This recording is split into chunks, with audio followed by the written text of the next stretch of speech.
ఒక అడవిలో ఒక కుందేలు మరియు ఒక తాబేలు ఉండేవి. కుందేలు చాలా వేగంగా పరిగెత్తగలదు మరియు దాని గురించి చాలా గర్వంగా ఉండేది.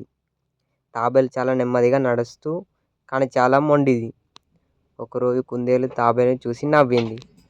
నువ్వెంత నెమ్మదిగా ఉన్నావో నాతో పరుగు పందెం వేయగలవా అని అడిగింది.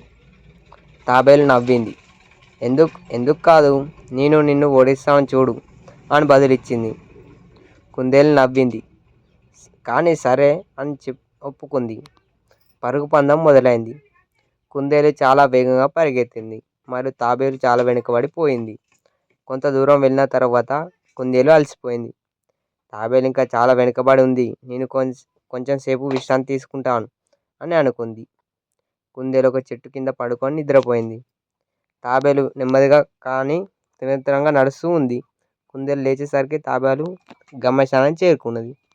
కుందేలు చాలా ఆశ్చర్యపోయింది మరియు సిగ్గుపడింది. తాబేలు గెలిచింది ఎందుకంటే అది నెమ్మదిగా ఉన్నప్పటికీ ఎప్పుడూ ఆపలేదు. ఇందులో నీతి ఏమిటంటే గర్వం పనికిరాదు మరియు నిలకడ విజయాన్నిస్తుంది. ఈ వీడియో చూసినట్లయితే మా ఛానల్ని సబ్స్క్రైబ్ చేసి ఈ వీడియో చూసినందుకు మీకు ధన్యవాదాలు.